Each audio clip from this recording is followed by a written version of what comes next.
Class 11-এর জারণ বিজারণ বিক্রিয়ার আজকে শেষতম পর্ব।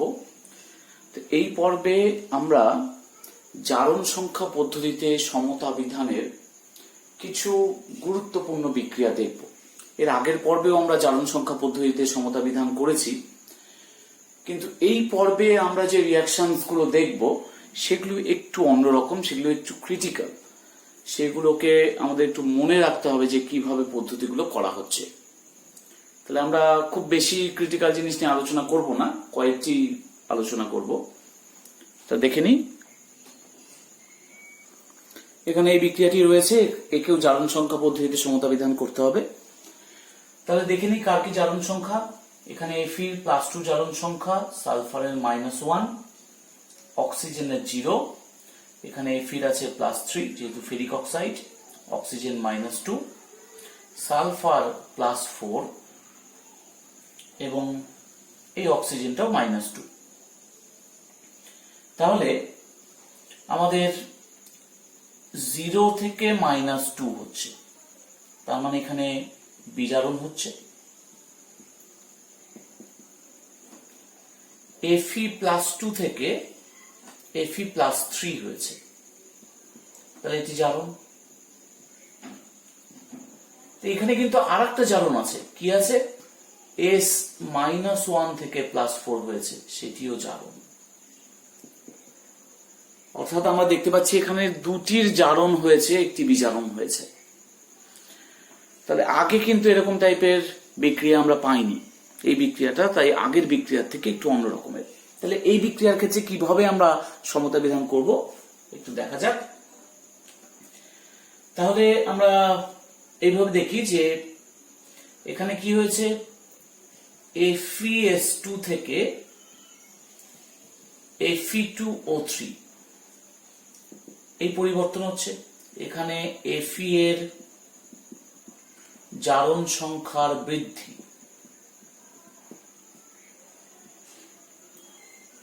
কত হয়েছে? 2 থেকে 3 হয়েছে, মানে 1 একক বৃদ্ধি হয়েছে। আবার FeS2 থেকে SO2 হয়েছে, এখানে S এর জারণ সংখ্যার বৃদ্ধি কত হয়েছে? -1 থেকে +4, মানে 5 একক বৃদ্ধি পেয়েছে। তাহলে এখানে কিন্তু একটি সালফারের জন্য আমরা হিসাব করছি, তাহলে দুটি সালফার আছে, কারণ এখানে তো S2 ছিল, দুটি সালফার, তাহলে 5 × 2 = 10 একক। তাহলে মোট কত বৃদ্ধি পেয়েছে? দুটোতেই জারণ সংখ্যা বৃদ্ধি পেয়েছে তো, তাহলে মোট বৃদ্ধি হয়েছে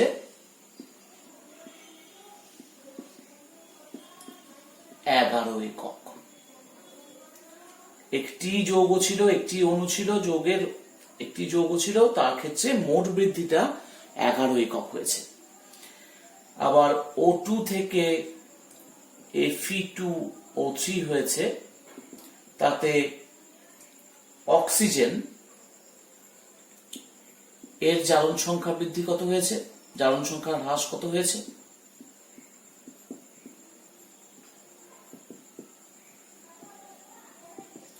একটার ক্ষেত্রে দেখো 0 থেকে -2 হয়েছে, তাহলে 2 একক হ্রাস হয়েছে, কিন্তু এখানে দুটো ছিল, দুটি অক্সিজেন ছিল, তাহলে জারণ সংখ্যার মোট হ্রাস হয়েছে 4 একক। তাহলে আমাদের অনুপাতটা কিভাবে নিতে হবে? FeS2 অক্সিজেন আমরা নিব 4:11, কারণ এই যে মোট বৃদ্ধি আর এখানে মোট হ্রাস, এই অনুপাতটা আমরা নিব। তাহলে 4 FeS2 + 11 O2। এবার দেখে নেই যে 4 Fe আছে, তাহলে আমরা এদিকে দিব 2 Fe2O3, কারণ 4টা Fe মেলাতে হবে। আর এখানে 11 O2 আছে। আচ্ছা, সালফারটা মিলিয়ে নিই। এখানে 4 × 2 = 8টে সালফার আছে, তাহলে এখানটায় কত হবে? 8SO2। তাহলে দেখো অক্সিজেনও নিশ্চয়ই মিলে যাবে। তাহলে অক্সিজেন কত আছে? 8 × 2 = 16 আর 6, তাহলে 16 আর 6 22, এই যে 11 × 2 = 22, তাহলে এখানে কিন্তু ব্যালেন্স হয়ে গেল। তাহলে এই যে মোট বৃদ্ধিটাকে ধরে নিতে হবে, নাহলে কিন্তু আমরা ব্যালেন্স করতে পারবো না। তাহলে এই বিক্রিয়াটি একটু অন্য রকমের বিক্রিয়া। এবার আমরা এই বিক্রিয়াটির ক্ষেত্রে দেখে নিব যে কিভাবে সমতা বিধান করা যায়। তাহলে দেখে নিই যে আর্সেনিকের এখানে জারণ সংখ্যা কত, এখানে কিন্তু +3, সালফার -2, ক্লোরিন এখানে +5, এখানে আর্সেনিক +5 আছে, ক্লোরিন আছে +1, সালফার আছে +6, তার মানে +3 থেকে +5 হয়েছে, তার মানে এখানে জারণ হয়েছে। আবার S -2 থেকে +6 হয়েছে, তার মানে এখানেও জারণ হয়েছে। Cl এখানে +5 থেকে +1 হয়েছে, তার মানে এখানে বিজারণ ঘটেছে। তাহলে S2S3 থেকে AsO4 3-, এখানে আর্সেনিকের জারণ সংখ্যার বৃদ্ধি, কত বৃদ্ধি হচ্ছে? 2 একক, +3 থেকে +5, তার মানে 2 একক, কিন্তু আর্সেনিক আছে 2টো, তাহলে 2 দুগুণ 4 একক। ঠিক একইভাবে S2S3 থেকে SO4 2-, এখানে সালফারের জারণ সংখ্যা বৃদ্ধি হয়েছে, কতটা বৃদ্ধি হয়েছে? -2 থেকে +6, তার মানে 8 একক, ইন্টু 3টে সালফার ছিল, তাহলে 24 একক। তাহলে জারণ সংখ্যার মোট বৃদ্ধি 28 একক। ClO3- থেকে ClO-, এই পরিবর্তনে Cl এর জারণ সংখ্যার হ্রাস, কত হ্রাস হয়েছে? +5 থেকে 1, তার মানে 4 একক হ্রাস হয়েছে। তাহলে আমাদের অনুপাতটা কি হবে? দুটো ক্ষেত্রে কিন্তু এখানে আর্সেনিক সালফাইড থেকে হয়েছে, তার মানে AS2S3 ClO3-, এই অনুপাতটা কত হবে?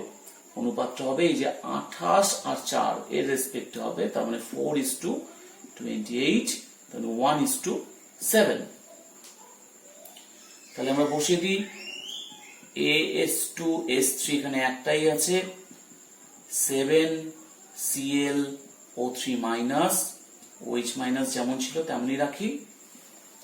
আচ্ছা, আর্সেনিক আছে 2টো, তাহলে 2টো থেকে 2AsO4 3- হবে। এখানে Cl আছে 7টি, তার মানে 7 ClO- হবে। আচ্ছা, এবার সালফেট কতগুলো, সালফার কতগুলো ছিল? এখানে সালফার ছিল 3টে, তার মানে এখানে 3SO4 2- হবে, আর বাকি থাকলো H2O। এবার আমরা কিন্তু শেষ ধাপে চলে এসেছি, এখানে আমরা শুধু অক্সিজেন এবং হাইড্রোজেনের সংখ্যাটা মেলাবো। এই ক্ষেত্রে একটু মুশকিল হাইড্রোজেন এবং অক্সিজেনের সংখ্যাটা মেলানো, তাও আমরা একবার চেষ্টা করি। আমি আগে বিক্রিয়াটা আবার লিখে নিই, S2S3 +7 ClO3-, OH- 2AsO4 3-, 7 ClO-, 3SO4 2-, আর H2O। আমাদের কিন্তু হাফ দেওয়ার মতো আছে OH আর H2O। তাহলে এই দিকে আছে 3×7=21টা, আমি OH কে বাদ দিলাম, 3×7=21টা অক্সিজেন আছে। এখানে আছে 8×7=15, 25টা, 27টা অক্সিজেন আছে এইটুকুর মধ্যে। তাহলে 27টা অক্সিজেন, এখানে আছে 21টা অক্সিজেন, আমাদের হাতে আছে OH এবং H2O। তাহলে একটা কাজ করা যেতে পারে, আমরা একটু হিট অ্যান্ড ট্রায়াল মেথডে কিন্তু চেষ্টা করতে পারি। তো এখানে যেহেতু হাইড্রোজেন, এখানে যেহেতু দুটো হাইড্রোজেন আছে, এখানে তো অ্যাটলিস্ট দ্বিগুণ সংখ্যক হতেই হবে, তাছাড়া কিন্তু মিলবে না। অর্থাৎ এখানে যদি আমি 2টা H2O দিই, এখানে কিন্তু 4টা OH- দিতে হবে, কারণ হাইড্রোজেন শুধু এখান থেকেই আসছে। তাহলে আমি যদি এখানে প্রথমে চিন্তা করলাম যে তিনটা দিলে কি হবে, তাহলে 3টা দিলে এখানে 27টা তো অক্সিজেন ছিলই, তাহলে আরো যদি 3টা অক্সিজেন হয় 30টা হবে। এইদিকে ছিল 21টা, তাহলে এখানে 6 দিব, তাহলে 21 আর 6 কত হচ্ছে? 21 আর 6 হচ্ছে 27টা, মিলল না। তাহলে এবার 3-এর জায়গায় 4 দিই, 4 দিলে এখানে 8 দিব, তাহলে 27 4-এ 31, এখানে 21 আর 8-এ 29, মিলল না। আমরা যদি 6 দিই তাহলে এখানে কিন্তু 12 দিতে হবে, কারণ H2O তে দুটো H আছে, এখানে একটা H আছে, তাহলে H তো মেলাতে হবে। 6 দিলে এখানে 12 দিলে তবেই H 12টা H হবে, এখানে 6 দ্বিগুণ 12টা H হবে, তার মানে যা এখানে দিব তার দ্বিগুণ দিব। তাহলে 6টা যদি H2O দিই তাহলে কি হচ্ছে? তাহলে 27 আর 6 33, এখানে 21 আর 12 33 হচ্ছে, এবং হাইড্রোজেন 12টা হবে, তাহলে এখানেও 12টা কিন্তু হয়ে যাবে হাইড্রোজেন। তার মানে আমরা যদি 6 এবং 12 দিই OH মাইনাসে, তাহলে বাকিগুলো মিলে যাচ্ছে। তাহলে আমরা দেখলাম যে এক্ষেত্রে কিন্তু ব্যালেন্সড কমপ্লিট, এটা হচ্ছে ব্যালেন্সড ইকুয়েশন। তাহলে আমরা এখানে সমান চিহ্ন দিতে পারি। তো এই বিক্রিয়াটিও কিন্তু ঠিক আগের যে বিক্রিয়াটা করলাম তার মতোই খানিকটা ছিল। আসলে এই বিক্রিয়াগুলো একটু আগে থেকে না জানা থাকলে পরীক্ষার হলে গিয়ে যদি পড়ে, তাহলে ওই মুহূর্তে মেলানো একটু মুশকিল হয়ে যায়। সেই জন্য এই বিক্রিয়াগুলো একটু আগে থেকে প্র্যাকটিস করে যাবে। এবার আমরা এই বিক্রিয়াটির ক্ষেত্রে দেখব কি করে ব্যালেন্স করা যায়। তো Fe3O4 এটা কিন্তু ফেরাসোফেরিক অক্সাইড। আমরা যখন জারণ সংখ্যা নির্ণয় করেছিলাম তখন দেখেছিলাম যে এটা একটা মিশ্র অক্সাইড। এখানে ফেরাস অক্সাইড অর্থাৎ Fe+2 আছে এবং ফেরিক অক্সাইড মানে Fe+3 আছে। কিন্তু এই Fe কে কি ধরবো, +2 ধরবো না +3 ধরবো? আসলে জারণ সংখ্যা পদ্ধতিতে সমতা বিধান করতে গেলে তখন আমাদের গড় জারণ সংখ্যা নিয়ে ব্যালেন্স করতে হয়। তাহলে আমি যদি এইটাকে x ধরে নিই, তার মানে 3x minus 2 into 4 equals to 0, তার মানে x equals to হবে 8-এর 3। আমরা কিন্তু এক্ষেত্রে প্লাস 8-এর 3, আমরা কিন্তু এক্ষেত্রে গড় জারণ সংখ্যা উল্লেখ করছি, আমরা প্রকৃত জারণ সংখ্যা নিয়ে কিন্তু সমতা বিধান করতে পারবো না। তাই আমরা Fe3O4 এর Fe-র গড় জারণ সংখ্যা ধরলাম 8-এর 3। এরপরে আসি, এখানে আছে Fe+2, এখানে কার্বন আছে -+2 এবং এই কার্বন ডাইঅক্সাইডের কার্বন +4, তার মানে 8-এর 3 থেকে 2 হয়েছে। তার মানে এখানে কিন্তু জারণ সংখ্যা হ্রাস পেয়েছে। 8-এর 3 মানে কত? 8-এর 3 মানে 2.67 প্রায়, তার মানে 2.67 থেকে 2 হয়েছে, অর্থাৎ জারণ সংখ্যা হ্রাস পেয়েছে। তাহলে এটা বিজারণ হয়েছে। তাহলে CO থেকে CO2 এখানে কি হয়েছে? এখানে হয়েছে জারণ। তাহলে আমরা জারণ এবং বিজারণ বিক্রিয়া বের করতে পেরে গেছি। তাহলে এবার আমরা এই পদ্ধতিতে আসি। Fe3O4, এখান থেকে FeO হচ্ছে, তাহলে এখানে Fe এর জারণ সংখ্যার হ্রাস কত হ্রাস হয়েছে? 8-এর 3 থেকে 2 হয়েছে, তার মানে হ্রাস হয়েছে 8-এর 3 -2, এবং এখানে যেহেতু Fe3 ছিল 3 দিয়ে গুণ করে দিতে হবে, অর্থাৎ এখানে হবে 2-এর 3 × 3, তার মানে 2 একক। 2 একক হ্রাস পেয়েছে। CO থেকে CO2 তে C এর জারণ সংখ্যার বৃদ্ধি কত হয়েছে? 2 থেকে 4 হয়েছে, তার মানে 2 একক বৃদ্ধি পেয়েছে। তাহলে Fe3O4 = CO কত হবে? 2 একক 2 একক, তার মানে 2:2, তার মানে 1:1। তার মানে Fe3O4 একটা নিব প্লাস CO একটা নিব, তাহলে এখান থেকে কি হবে? 3Fe ছিল, তাহলে নিশ্চয়ই 3FeO হবে। C একটাই ছিল, তার মানে CO2 হবে। তাহলে দেখো দেখি ব্যালেন্স হচ্ছে কিনা। 4 একে 5টা অক্সিজেন, 3 আর 2 5টা অক্সিজেন, Fe আছে 3টা, 3টাই আছে, C আছে 1টা, অর্থাৎ এটা কিন্তু ব্যালেন্সড হয়ে গেল। তাহলে যদি কোনো যৌগের মধ্যে একটি পরমাণুর ভিন্ন ভিন্ন জারণ স্তর থাকে, একাধিক জারণ স্তর থাকে, তাহলে তার গড় জারণ সংখ্যা নিয়ে আমাদেরকে সমতা বিধান করতে হবে। এবার এই বিক্রিয়াটি আমরা দেখে নিব। Na2H2O3, এখানে কিন্তু সালফার দুটো জারণ স্তরে ছিল। আমরা যখন জারণ সংখ্যা নির্ণয় করেছিলাম তখন দেখেছিলাম এখানে দুটো সালফার দুটো জারণ স্তরে আছে, একটা -2 একটা +6, কিন্তু এখানে আমাদেরকে গড় জারণ সংখ্যা ধরে নিতে হবে ঠিক আগের বিক্রিয়ার মতো। তাহলে গড় জারণ সংখ্যা কত আমরা সেটা বের করব। সোডিয়াম তো +1 × 2, সালফারকে আমরা 2x ধরলাম, অক্সিজেন -2 × 3 = 0। তাহলে 2x = কত হচ্ছে? 2x = +4, তাহলে x = +2। তার মানে এখানে সালফার আছে +2 জারণ স্তরে। তো এটা আমাদের কি? এটা আমাদের কিন্তু গড় জারণ সংখ্যা। এখানে সালফার কোন জারণ স্তরে আছে?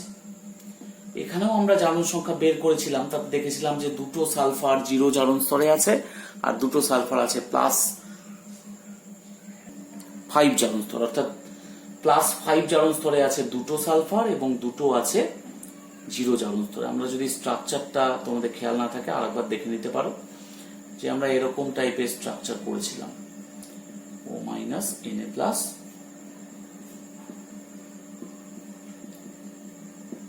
তো এটা স্ট্রাকচার দেখেই বোঝা যাবে যে এই দুটো সালফার আছে 0 জারণ স্তরে এবং এইটা আছে +5 জারণ স্তরে, এখানেও আছে +5 জারণ স্তরে, হিসাব করলেই পাওয়া যাবে।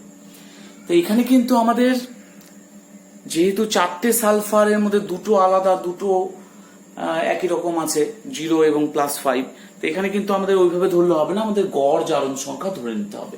তাহলে গড় জারণ সংখ্যা কি করে বের করব? সোডিয়ামের +1 × 2, এখানে ধরবো 4x, অক্সিজেন -2 × 6 = 0, তাহলে 4x = +10, x = 2.5। তার মানে এখানে গড় জারণ স্তর আছে +2.5। তাহলে +2 থেকে +2.5 এটা একটা হয়েছে, আর এখানে আছে I2 0, এখানে আছে -1, তাহলে এখানে সালফারের জারণ হয়েছে এবং I2 এর বিজারণ হয়েছে। তাহলে জারণ এবং বিজারণ বিক্রিয়া আমরা পেয়ে গেলাম। তাহলে Na2H2O3 থেকে Na2S4O6, এখানে সালফারের জারণ সংখ্যা বৃদ্ধি। কত বৃদ্ধি হয়েছে? 2 থেকে 2.5, মানে 0.5। কিন্তু এখানে একটা সালফার নেই, কিন্তু এই যে এইদিকে আছে দুটো সালফার, তাহলে 2 দিয়ে গুণ করতে হবে, অর্থাৎ 1 একক বৃদ্ধি পেয়েছে। আবার I2 থেকে Na, এখানে I এর জারণ সংখ্যা হ্রাস হয়েছে। কত হয়েছে? 0 থেকে -1, মানে 1 একক হ্রাস, কিন্তু এখানে I আছে দুটো, I2 আছে, তাহলে 2 দিয়ে গুণ করতে হবে, তাহলে 2 একক হ্রাস পেয়েছে। তাহলে হ্রাস বৃদ্ধি সমান করতে গেলে কি করতে হবে? অর্থাৎ ব্যালেন্স করতে গেলে Na2S2O3 I2 আমাদেরকে নিতে হবে 2:1, 2:1। তাহলে আমরা এইভাবে লিখে নিই, Na2S2O3 প্লাস I2, এখান থেকে Na2S4O6, দেখো এখানে সালফার কিন্তু মিলে গেছে, তাই আর কিছু করতে হবে না। আর I2 দুটো I আছে, তাহলে 2Na। এখানে অবশ্য ভুল করে আমি 2 লিখেই দিয়েছিলাম, তো এখানে 2 লেখা থাকবে না, সেটা আমরা মিলিয়ে দিব যে এখানে I2 যেহেতু দুটো ছিল, এখানে 2Na আসবে এবং বাকিগুলো কিন্তু মিলে গেছে, তাই এটা ব্যালেন্সড ইকুয়েশন। এবার আমরা এই বিক্রিয়াটি দেখে নেব। তো এখানে অ্যালুমিনিয়াম আছে 0, এখানে অ্যালুমিনিয়াম আছে কত আছে? এখানে অ্যালুমিনিয়াম +3, এখানে NaOH এ হাইড্রোজেন আছে +1, এই হাইড্রোজেন 0, আবার এখানেও কিন্তু +1 আছে, তাহলে অ্যালুমিনিয়াম থেকে +3 হচ্ছে, তার মানে এখানে জারণ হচ্ছে, জারণ বিক্রিয়া হচ্ছে। কিন্তু এই যে NaOH এর H থেকে H2 এখানেও বিজারণ হচ্ছে, আবার H2O থেকে H2 এখানেও বিজারণ হচ্ছে। অর্থাৎ এক্ষেত্রে দুটি বিজারণ এবং একটি জারণ বিক্রিয়া আমরা পেয়ে যাচ্ছি। তাহলে অ্যালুমিনিয়াম থেকে NaAlO2, এখানে অ্যালুমিনিয়ামের জারণ সংখ্যার বৃদ্ধি কত হয়েছে? জারণ সংখ্যার বৃদ্ধি হয়েছে 3 একক। NaOH থেকে H2, এখানে হাইড্রোজেনের জারণ সংখ্যার হ্রাস কত হয়েছে? +1 থেকে 0, 1 একক। আবার H2O থেকে H2, এখানে হাইড্রোজেনের জারণ সংখ্যার হ্রাস কত হয়েছে? +1 থেকে 0, কিন্তু এখানে দুটো হাইড্রোজেন ছিল, তার মানে 2 একক। তাহলে এই দুটোই তো হ্রাস হয়েছে, তাহলে এখানে মোট হ্রাস কত? 1 আর 2, 3 একক মোট হ্রাস। তাহলে মোট বৃদ্ধি 3 একক, মোট হ্রাস 3 একক। তাহলে আমাদের অনুপাতটা কি হবে? অ্যালুমিনিয়াম NaOH H2O, এখানে কিন্তু 3টের আছে, সেই জন্য আমাদের, যদি আমরা দুটো পেয়েছি, কিন্তু আমরা এইভাবে লিখব 3 আর 3, মানে 1:1:1। অনুপাতটা এরকম হবে, যেহেতু এখানে 3টের ক্ষেত্রে পরিবর্তন। তাহলে অ্যালুমিনিয়াম একটা আছে, NaOH একটা আছে, H2O একটা। তাহলে এবার অ্যালুমিনিয়াম থেকে কি হচ্ছে? NaAlO2, তাহলে ওখানেও অ্যালুমিনিয়াম একটাই থাকবে। NaOH থেকেও H2 হচ্ছে, তাহলে এখানে একটা H আছে, তার মানে এখানেও একটা H থাকবে, ½ H2। আবার এখানে H2, দুটো H আছে, তাহলে এখানে H2 থেকে কি হবে? H2, কারণ দুটো হাইড্রোজেন আর একটা হাইড্রোজেন, তাহলে 3টা মোট হাইড্রোজেন হতে হবে। তাহলে দেখো এখানে একটা হাইড্রোজেন আর এখানে দুটো হাইড্রোজেন আছে, তাহলে 3টা হাইড্রোজেন। তার মানে আমরা এইভাবে লিখতে পারি 3/2H2।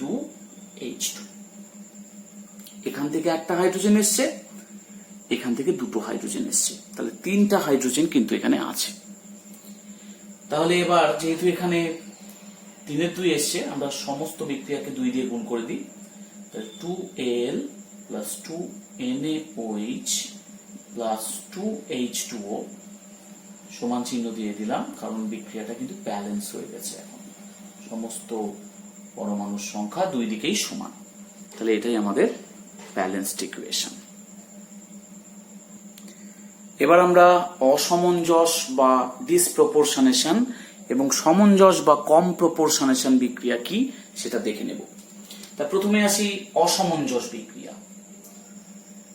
আমি একটা এক্সাম্পল লিখি, P4 + 3NaOH + 3H2O, PH3 + 3NaH2PO2, এরকম একটা বিক্রিয়া। এগুলো আমরা আগে দেখেছি। এখানে P কিন্তু 0 জারণ স্তরে ছিল, PH3 তে P আছে -3 আর এখানে আছে +1। তাহলে দেখো 0 একবার -3 হয়েছে, আবার 0 একবার +1 হয়েছে, তাহলে 0 থেকে কমেছে, হ্রাস হয়েছে, আবার 0 বৃদ্ধি পেয়েছে। এরকম যদি বিক্রিয়া হয় যেখানে একটা জারণ স্তর ভেঙে কমেছে আবার বেড়েছে, তাহলে সেই বিক্রিয়াটাকে আমরা বলবো অসমঞ্জস বা ডিসপ্রপোর্শনেশন। অর্থাৎ একটা থেকে দুটো ভিন্ন জারণ স্তর যখন আমরা পাচ্ছি, তখন আমরা তাকে বলবো ডিসপ্রপোর্শনেশন। এরকম আরো একটা এক্সাম্পল আমরা দিতে পারি, Cl2 + NaOH, এখান থেকে আমরা 2NaOH, এখান থেকে পাবো 2NaOCl plus NaCl plus H2। তাহলে এখানে NaOCl এর প্লাস 1Cl, এখানে -1, এখানে 0। তাহলে এখান থেকে 0 মানে বৃদ্ধি পেয়েছে, আবার 0 থেকে কমে কিন্তু -1 হয়েছে। তাহলে বৃদ্ধি এবং হ্রাস একটা থেকে ভেঙে দুটো অংশ হয়েছে, একটা বৃদ্ধি হয়েছে, একটা হ্রাস হয়েছে। এরকম যদি অংশ হয়, এরকম যদি বিক্রিয়া হয়, জারণ সংখ্যা যেখানে একটা অংশ বৃদ্ধি পেয়েছে একটা অংশ হ্রাস পেয়েছে, তাহলে সেই বিক্রিয়াকে আমরা বলবো ডিসপ্রপোর্শনেশন বা অসামঞ্জস্য বিক্রিয়া। তাহলে এবার দেখে নিই কম্প্রপোর্শনেশন বা সামঞ্জস্য বিক্রিয়াটা কি। তাহলে কম্প্রপোর্শনেশন বা সামঞ্জস্য বিক্রিয়ার আমরা একটা এক্সাম্পল নিই। KBrO3 plus 5KBr plus 6HCl, এখানে আছে 3Br2 plus 6KCl plus 3H2O। তাহলে এখানে KBrO3 তে Br কোন জারণ স্তরে আছে? প্লাস 5 জারণ স্তরে, এখানে আছে -1, এখানে আছে 0।